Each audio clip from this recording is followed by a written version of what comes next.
This conference will now be recorded. Great. So hi everyone. Welcome to this session on statement assumptions. Now, statement assumption is an important topic when it comes to non-CAT examinations. Whether we talk about TISSNET, we talk about SNAP, we talk about NMAT, we talk about your IFT, we talk about MICAT, you are going to get statement assumption questions in all the exams.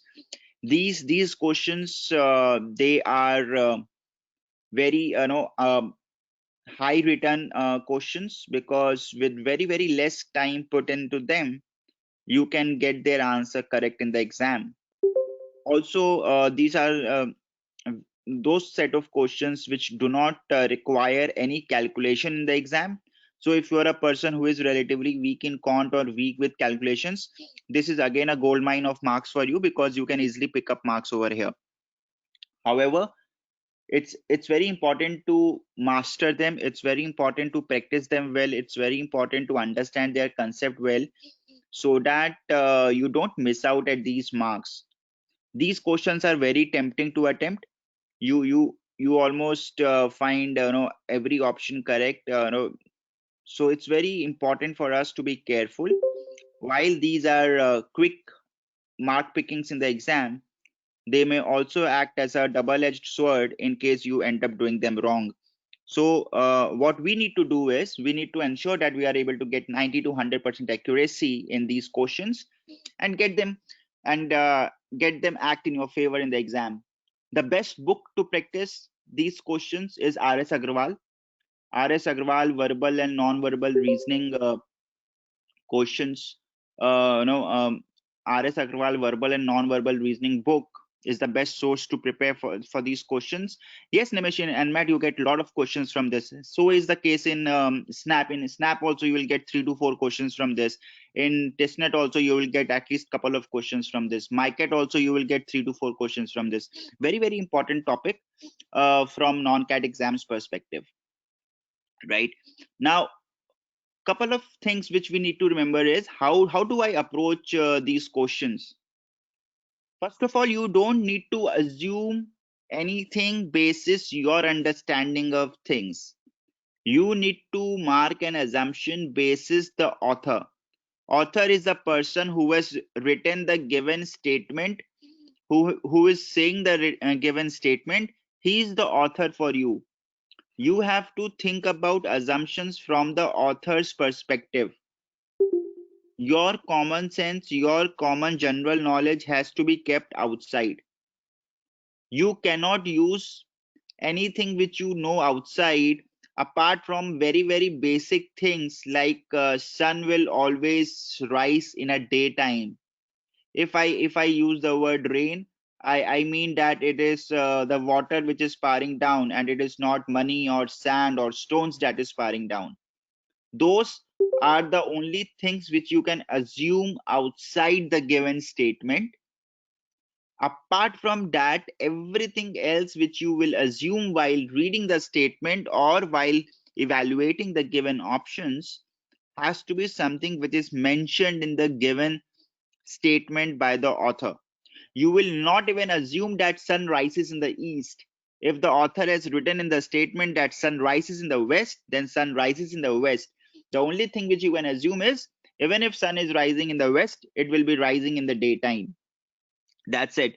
Apart from this, no assumption from your common knowledge, from your common sense. Everything has to be limited with the scope of the given statement. Now, I've seen that a lot of people, a lot of students, they keep on wasting a lot of time. Say they'll spend 5, 7, 4 kind of minutes, unnecessarily on these questions when they can be solved within one minute. And the reason is, when they will read the statement, they will try to think of all the possible assumptions and then see that which of those assumptions are given in the options. That's a wrong approach. You don't need to worry about every assumption which is possible, because when I'm writing a statement as an author, I can make multiple assumptions. Your task in these questions is only to tell me that out of the given assumptions, which one is implicit and which one cannot be made. When I say implicit assumption, I am referring to an assumption, which is the underlying unsaid statement basis the words and the logic given in the statement. So if my given statement contains certain logic, what is that part which is not mentioned in the given statement but is an underlying statement without which I cannot complete the logic of the given statement? That is called my implicit assumption. So the best way to approach these questions to save your time is read the assumption and see whether it fits in the given statement or not. Don't just read the statement and try to think of multiple assumptions, but read the assumption and see whether it fits in the given statement or not. Is it clear so far? Any doubts, anyone?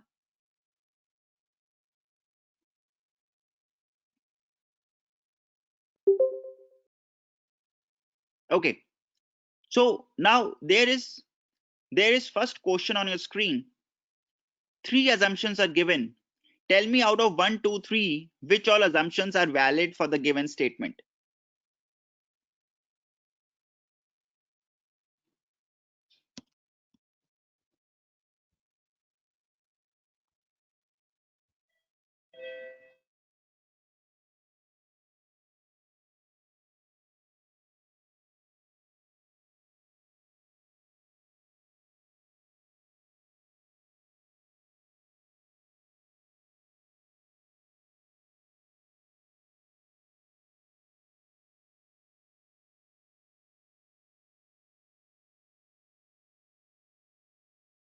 Okay, so most of you are saying option number 3, that is only assumption 3 is valid.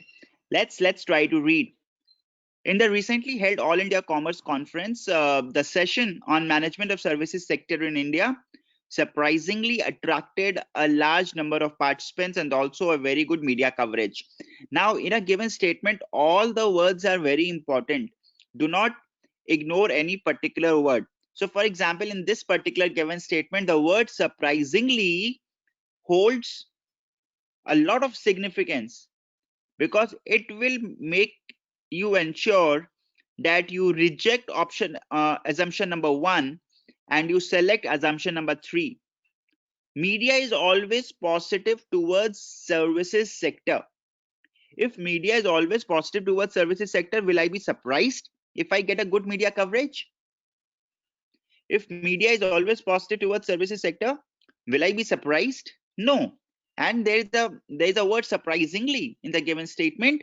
So assumption 1 is certainly not correct. Assumption 3, people weren't expecting such an encouraging response to the services sector session. This is right. This goes in alignment with my word surprise. So assumption 1 rejected. Assumption 3, yes. Coming to assumption 2, service sector is managed properly in India. Is this particular management of services sector anywhere talked about in the given statement? No. So this is an out of scope assumption which does not lie within the scope of the given statement. So I will not mark assumption 2 also. I will not mark assumption 1 also. My correct answer for this question will be only assumption 3. Is it clear to everyone, this one?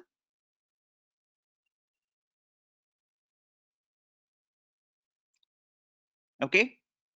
Let me move to another question. There are two assumptions. Tell me which one is correct, which one is wrong, or both are correct or both are wrong. Just tell me which assumption is correct. 1, 2, both or none.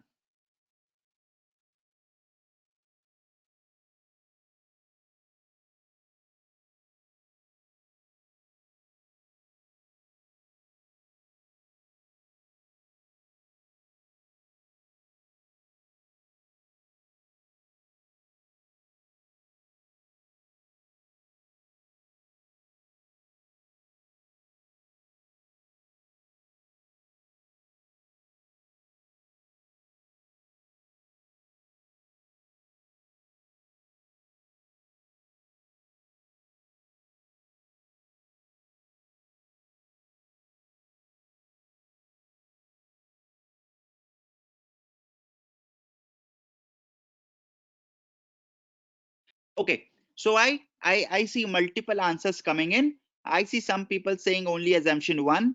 I see some people saying both, and I see some people saying none. So we have to analyze both the assumptions. You are expected to be frank and objective while writing your self appraisal report. Set instructions on self appraisal reporting. What is the reason that you will give instructions about any particular thing? When you take an exam, instructions are given before taking the exam. When you are entering any premise, suppose say you are visiting any monument or something, instructions are written that how do you need to behave once you are inside a monument, etc., etc. Typically do we write instructions when we believe that people need to be told, and people will not do a particular thing unless they are instructed? Or am I correct here that that's the time when I will give instructions? So if the self appraisal reporting had these instructions, does this mean that unless told, unless cautioned, unless instructed, people will not be frank, they will not be objective while writing the self appraisal report? Does this make sense? And that's the reason I'm putting up the instructions, because unless I will put the instructions, unless I will instruct people, they will not be frank, they will not be objective, and hence my assumption 1 is implicit. My assumption 1 will hold true. Does this make sense to everyone? Does this make sense? Coming to assumption 2, every self appraisal report helps the person in self development. Is this mentioned in the given statement, or is it not mentioned in the given statement? This is my common knowledge that self appraisal helps the person in self development, but it is not mentioned in the given statement. Nowhere does the given statement talks about self development.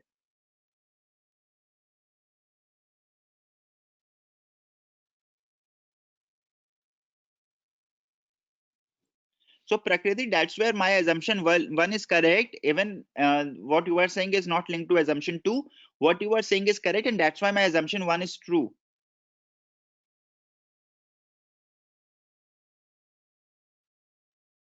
Nowhere does the word say honest. Honest is a different subjective trait.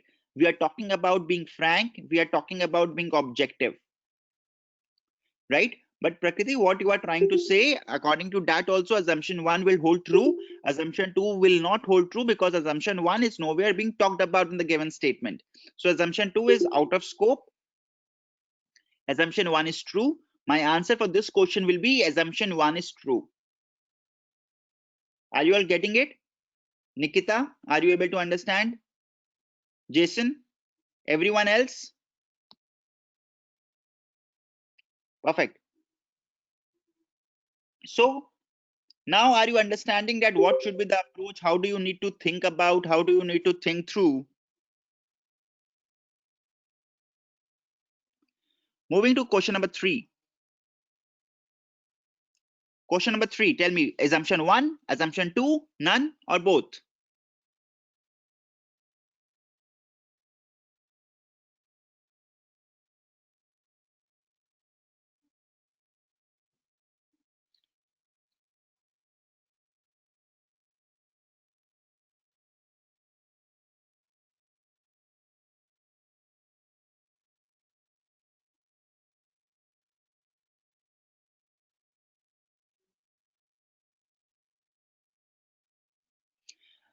Okay, so I see some people saying both. I see some people saying only 2.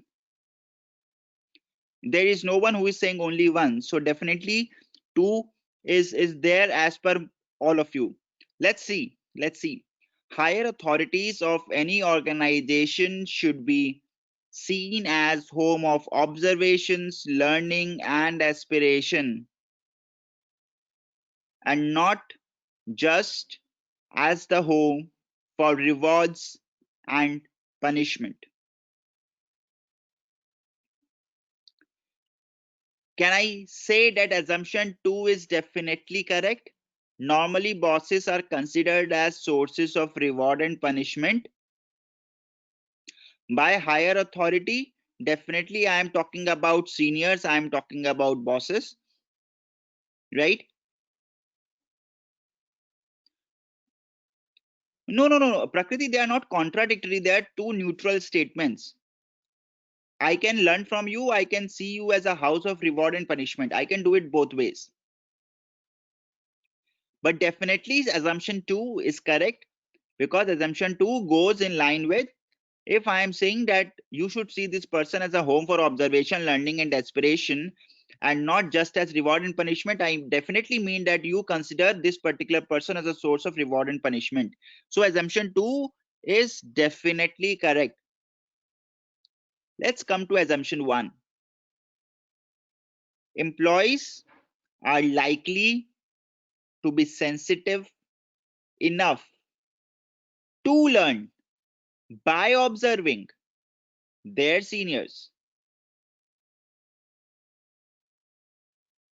Does my given statement link learning and observation? Does my given statement talk about the ability or the desire in people to learn from their seniors? Telling you that this is a house of learning and saying that you are sensitive enough to learn.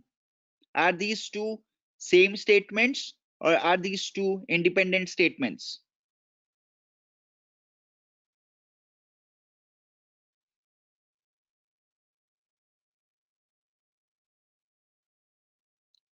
Do we all agree that these are independent statements and not the same statements? So if these are independent statements, does my assumption 1 hold true?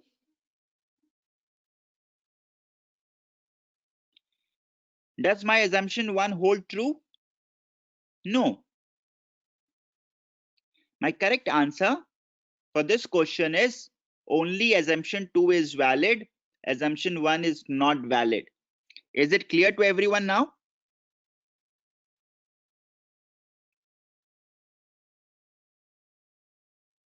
Perfect.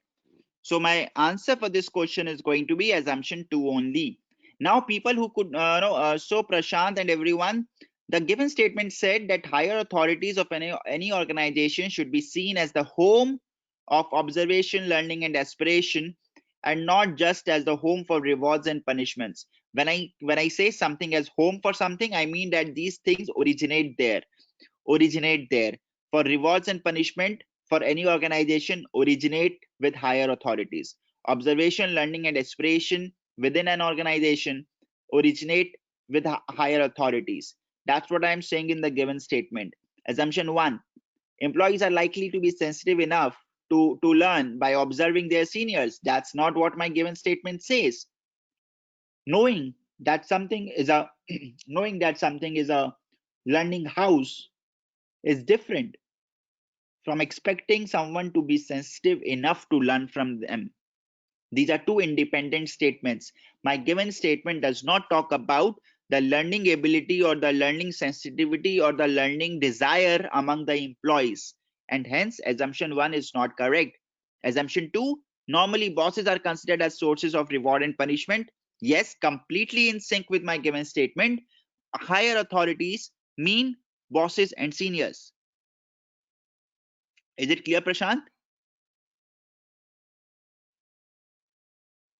Perfect. My answer for this question is assumption number 2.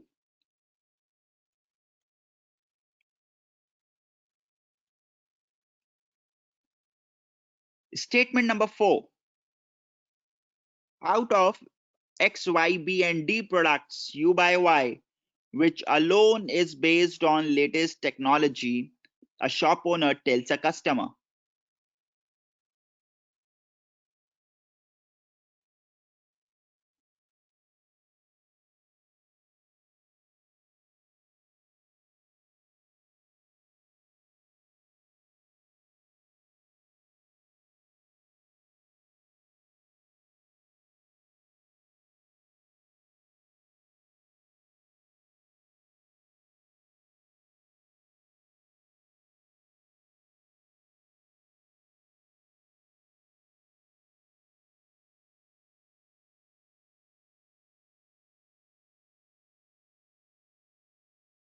Okay, so let's see. But out of X, Y, B, and D products you buy Y, which alone is based on latest technology, a shop owner tells a customer. In the given statement, is shop owner recommending a customer to buy Y because Y is the only product which is based on the latest technology? In the given statement, is the shop owner recommending a customer to buy Y because Y is alone based on latest technology? Is this my entire statement? Shop owner recommending a customer to buy Y because Y is based on latest technology. Okay, perfect. Coming to assumption 1. Customers normally accept the recommendation of shopkeeper. Will you recommend something to someone if you believe that that particular person will never accept your recommendation? Or will you recommend someone to something when you know that they will accept the recommendation or they normally accept the recommendation?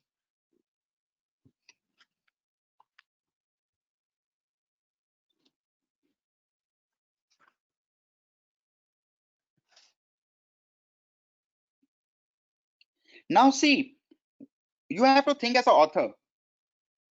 This statement would have been pulled out of some essay, some article, some write-up, some book, something. Imagine the scenario, what would have happened? Customer is in the shop, shopkeeper is suggesting something. And in the entire context where this would have been written, the basic premise which author would have taken is, if as a shopkeeper I recommend someone something, my customer will accept the recommendation usually.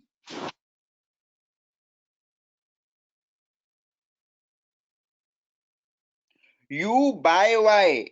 He is not saying that you have chosen Y. Read after the semicolon ends. A shop owner tells a customer.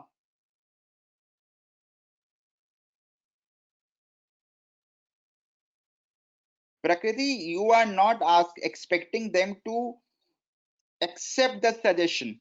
You are expecting them to usually accept the suggestion. Normally, my assumption one says customers normally accept. I am not saying customers always accept. I am saying customers normally accept. If the word was customers always accept, no, that would not be the right assumption. Customers normally accept.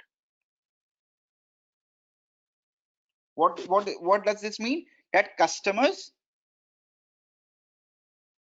say 9 out of 10 times or 8 out of 10 times or usually, they will accept, normally accept. Just because I normally accept the advice given by my mentor does not mean that I always accept the advice given by the mentor.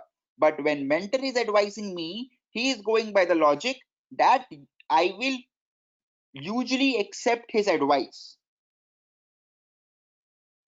No, this is not under common knowledge, because this is as good as, say, assuming that sun will always rise in the daytime, whether it rises in the east or west or north or south. I will only recommend someone something when I expect that the person usually accepts it. I'm not using the word okay.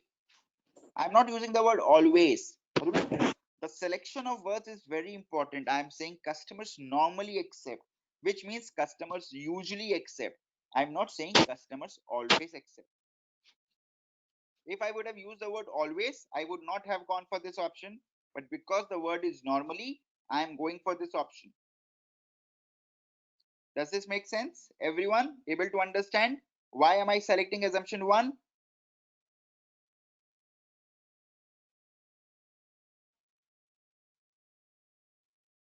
Coming to assumption 2, use of latest technology is expected to give better quality standards. If I am recommending someone basis latest technology, then and that too I am doing it as a shop owner to a customer, does that certainly mean that the latest technology is expected to have better quality? Am I writing my own premise basis the fact that the new technology or the latest technology is expected to have better quality, and that is why basis that I am suggesting a product to someone? Everyone, do we all agree that assumption 2 is correct? Anyone who thinks that assumption 2 is not correct? Okay, so in this particular scenario, my both the assumptions are correct. Clear, everyone? Yes, Khushbu, answer will be both. Okay, let's move on. Question number 5. Question number 5 on the screen. See, just don't read the first part of the statement. Also read at what is given after the hyphen. If you will read what is given after the hyphen, you will understand and be able to think more broadly. That was the case in the previous 2 questions also. That is the case in question number 5 also. Please read what is given after hyphen as well, not just the given statement.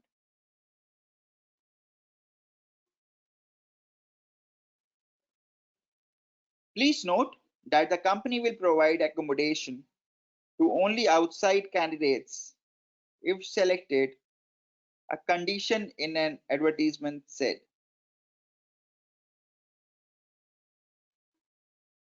Company plans to select only local candidates. No way, this is nowhere said. We are not talking about the selection process. So assumption 2 is definitely wrong. Assumption 1, the local candidates would be having some other arrangement for the stay. This makes sense because if I am providing accommodation to only outside candidates, if selected, I am going by the assumption that the local candidates will be having certain arrangement for themselves, and hence they don't need a company accommodation. So my correct answer, as all of you said, is assumption 1 only. Assumption 1 only is my correct answer for question number 5.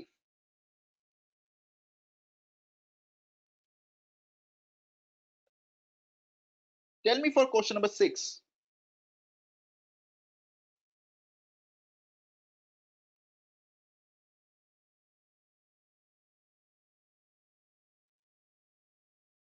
Question number 6. Question number 6.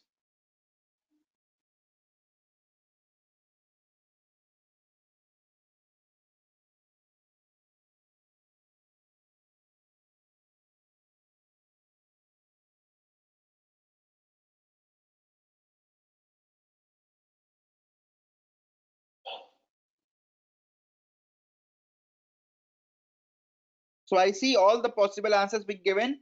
1, 2, both, none. I am seeing all the answers coming up. Let's discuss. Let's discuss. Cases of food poisoning due to consumption of liquor are increasing in rural areas.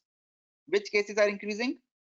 Are the cases that are increasing are of food poisoning, or are they of consumption of liquor? Which cases are increasing as per the given statement? Food poisoning or liquor consumption?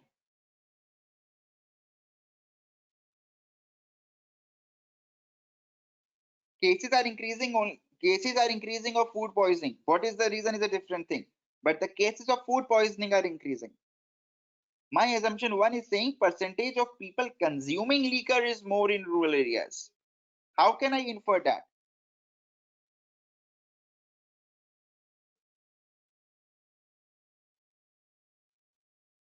I cannot infer. My given statement nowhere talks about the number of cases of consuming liquor. I am nowhere saying that. Nowhere my given statement talks about the increase in the cases of liquor consumption. Cases of food poisoning are increasing due to consumption of liquor does not mean that consumption of liquor cases are increasing. Do you all get it? Assumption 1. Why is it not correct?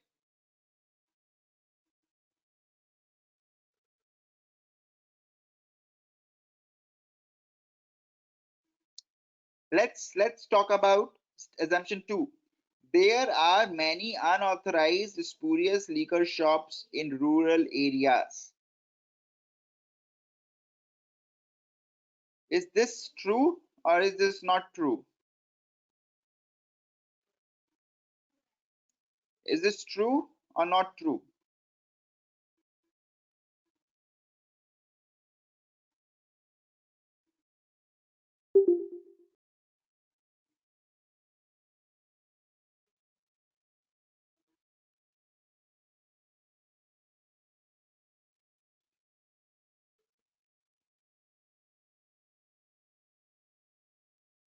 Is this assumption implicit?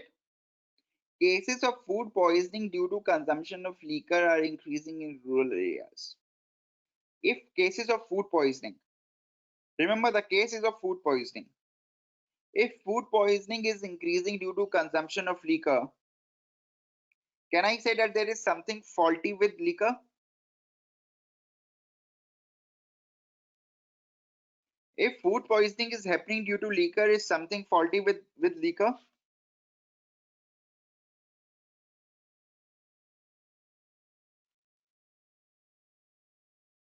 Are faulty liquor shops authorized or unauthorized usually? Any authorized liquor shop always is expected to sell a non-faulty liquor. What is the meaning of spurious liquor? What is the meaning of spurious liquor?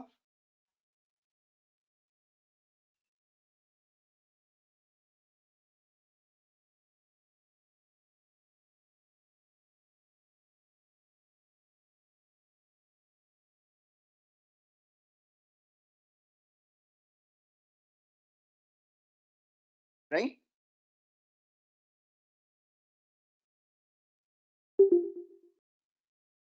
So is my assumption 2 correct? If food poisoning is happening due to faulty liquor which cannot be sold in an authorized way,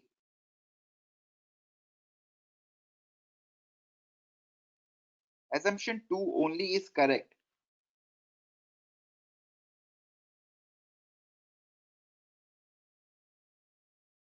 Now someone may say that why am I considering that people are going to buy liquor from shops only and going for assumption 2? That's because liquor is not something which is just available everywhere. It has to be bought from a shop. Yes, Jansen, there can be other reasons too.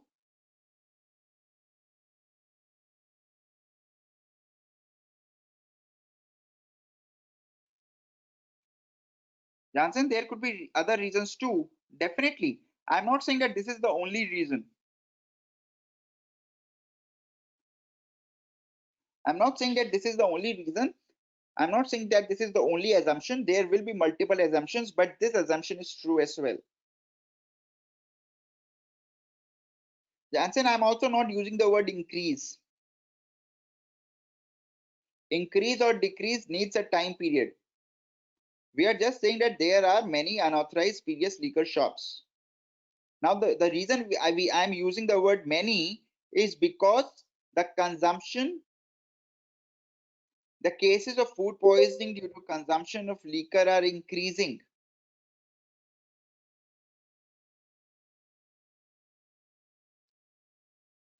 Prashant, the statement is not talking about, statement is talking about a faulty liquor.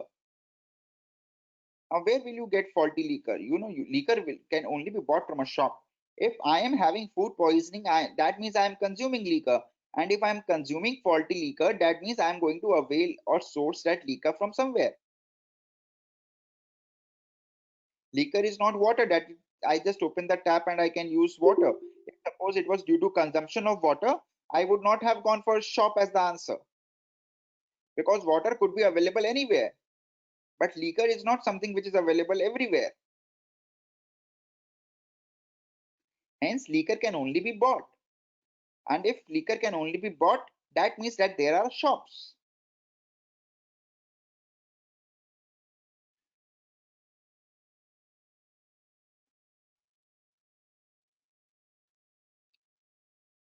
Nimish, because I will go with an option for rural areas, because I will not assume, and that will be a wild assumption, that rural people go to urban areas to buy. Typically, if I live in a particular area, I will buy from that area only. That's not a wild assumption. Wild assumption is I live in rural area, but I go to an urban area to buy. I live in Lucknow, but I go to Mumbai to buy illicit liquor. That is a wild assumption. I live in Lucknow, I buy from Lucknow is a very very legit assumption.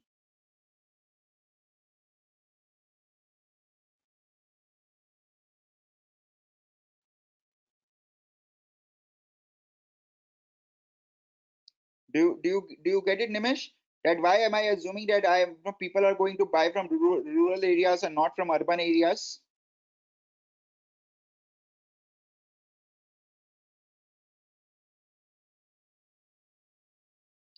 I'm saying that if I live in a particular area, I'm supposed to buy, I'm expected to buy from that area only. That is not a wild assumption. That's a very legit assumption. A wild assumption is when I say that I live in a particular area, but I go to an entirely different area to buy.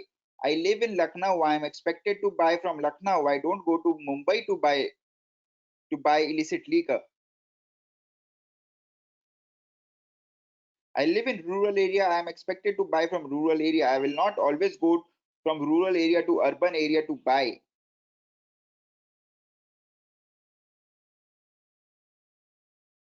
Yes, and again, people assumption two is one of the possible multiple assumptions out there. This assumption is correct. I am nowhere saying that this is the only assumption which is possible.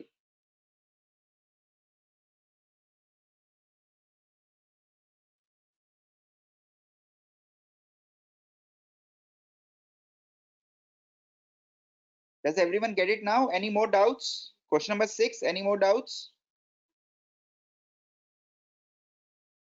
Perfect, Nimish.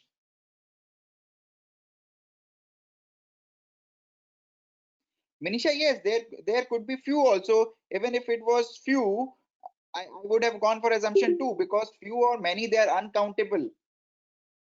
Few for you might be many for me. Many for me might be few for you.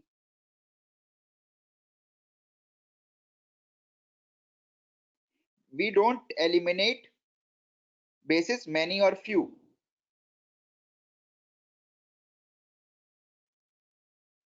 Is it clear, everyone, now? Any more doubts?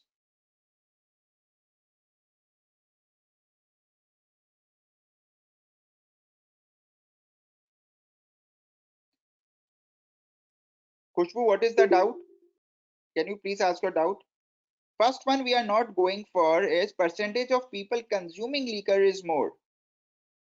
Just because people are consuming liquor does not mean that they are getting food poisoning. My statement says cases of food poisoning are increasing. If it was cases of people consuming spurious liquor or illicit liquor or faulty liquor is increasing, then I would have gone for assumption one. Consuming liquor cases increasing does not mean that my food poisoning cases are increasing.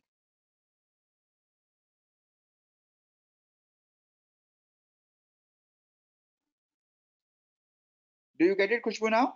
Abhinav, no. What is the extra information? If I am consuming liquor, definitely I am buying it from somewhere. and food poisoning is happening, that means liquor is faulty. I have nowhere overstretched my imagination in assumption 2. Food poisoning. Food poisoning happening due to liquor consumption means liquor is faulty. Since I am consuming liquor, definitely I am buying it from somewhere. It has to be a shop. Liquor is not water. As I said, if it was due to consumption of water, I would not have gone for assumption 2 because water could be from anywhere.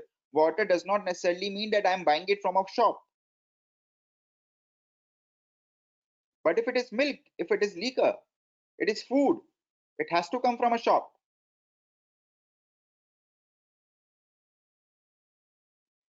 Due to unauthorized shops selling spurious liquor, food poisoning is increasing.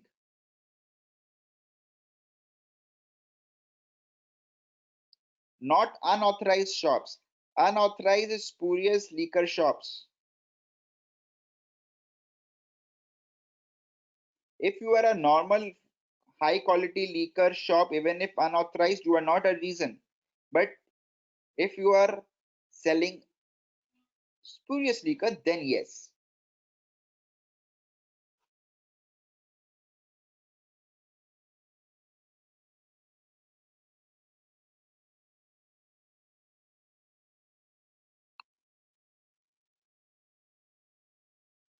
Is it clear, everyone?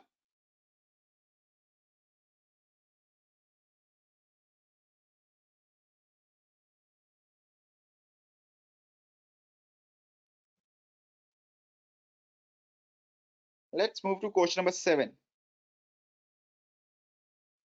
Question number 7.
Okay. Lack of stimulation in the first 4 or 5 years of life can have adverse consequences. 50% of the measurable intelligence at the age of 17 is always predictable by the age of 4. Very, very specific. Nowhere is age being talked about in this way. The first 4 or 5 years in the given statement, they talk about the earlier years of my life. They do not compare what happens at the age of 17 and what happens at the age of 4, and definitely not with a percentage. So assumption 2 is definitely not correct. Can I outrule assumption 2?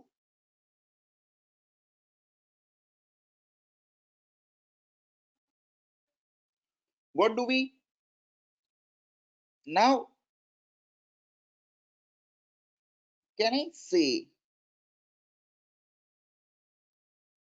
lack of stimulation in the first 4 or 5 years of life can have adverse consequences?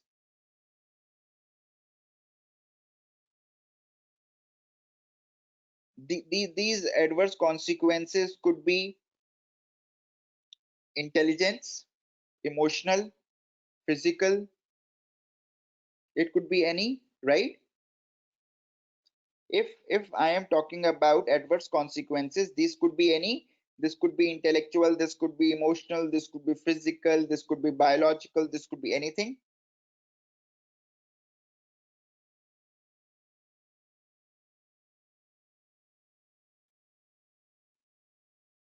This could be anything, right? So a great part of the development of observed intelligence occurs in the earliest years of my life.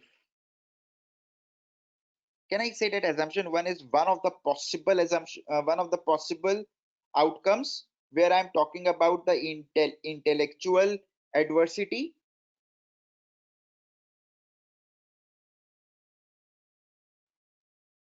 I can replace the word intelligence, observed intelligence. I can replace by emotional quotient, by physical agility. I could replace it with anything. My assumption one will remain correct.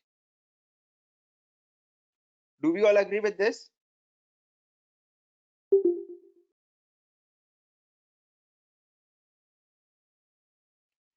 Because if I'm talking about adverse consequences, these adverse consequences will fall under certain buckets. I can bring in any bucket and put it as an assumption.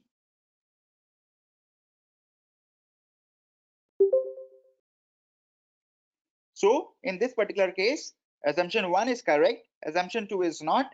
My answer is assumption one only. Are you all getting it?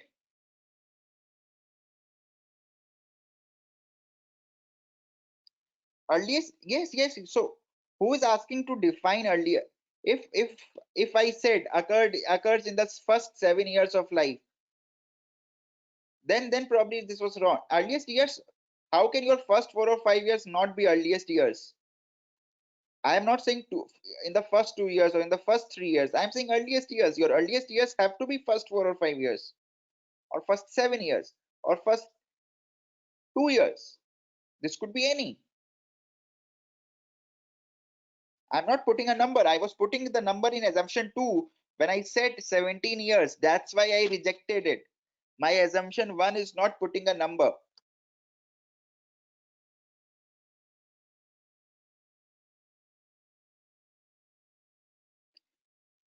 Any number which I can put up to 5 will be correct. The moment I take it beyond 5, it goes wrong. Earliest does not define a number. And even if first 7 years, that includes your first 5 years.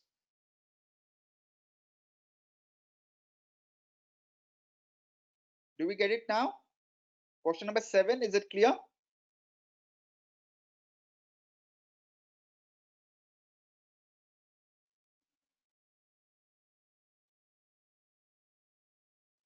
Moving to last question of the day. Last question of the day.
So I see both 1 and none coming up.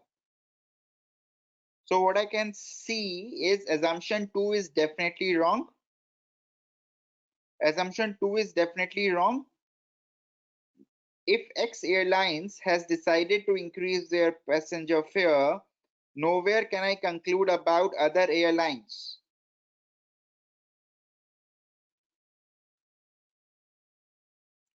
Nothing is talked about other airlines. I can reject assumption 2. Now the question only remains is whether assumption 1 is correct or whether assumption 1 is also incorrect.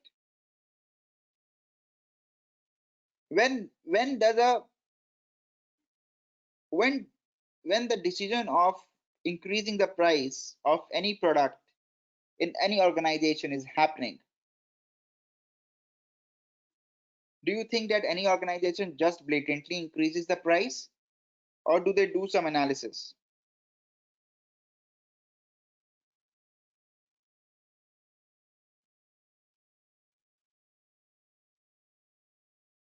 Some analysis is done. If in that analysis it comes out that the demand of the product is going to drastically reduce if you increase the price, will you increase the price?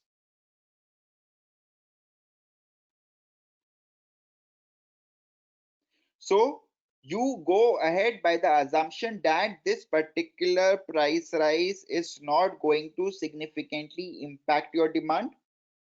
That's when you increase your price.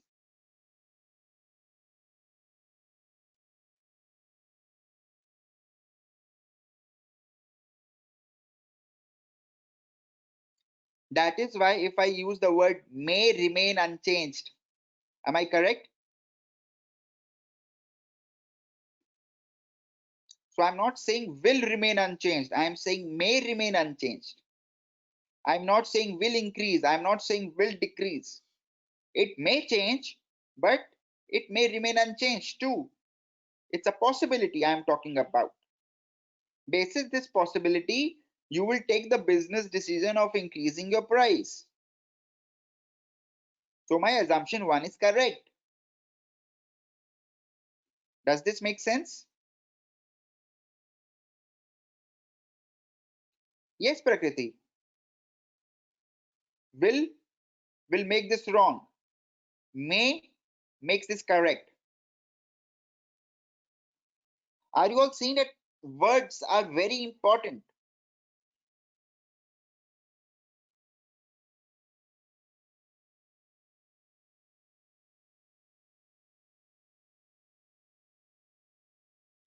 Even in conclusion, Nimish, my second option of talking about other airline companies is not correct. Basis the decision which Reliance takes, I cannot say that what's Tata going to do. Just because Indigo increases the price, I will not say that Air India is also going to increase the price. So even in that case, talking about other companies will not be the part of conclusion. The first one will remain a conclusion even then if it comes with the word may. Because in such decisions, I cannot be definite. I cannot use the word will. I cannot say for sure. I can only talk with a probability. Whether it's an assumption or whether it's a conclusion, it needs to have that probability covered.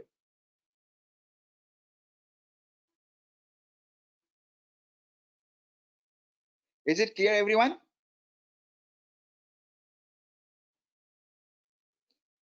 Conclusion is something which I will take on the basis of the given statement and I will try to come up with an inference. Assumption is something which is the reason underlying the given statements. So the difference between assumption and conclusion is statement plus assumption is equal to conclusion.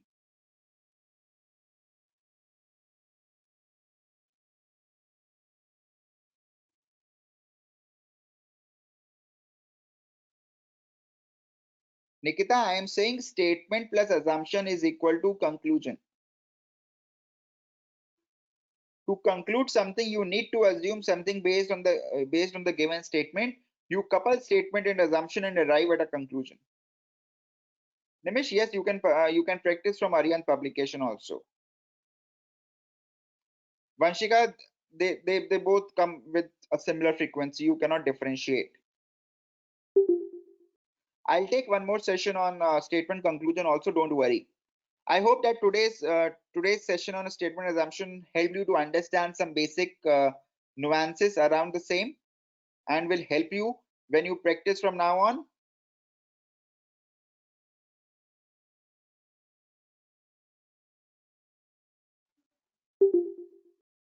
Level will be similar when I talk about exams like SNAP, NMAT, TISSNET, MICAT. Rahul, I will suggest you to go back to the mocks, analyze the mocks, see where you did wrong. If you still have confusion, come to the group and ask for doubts. I'll help you out.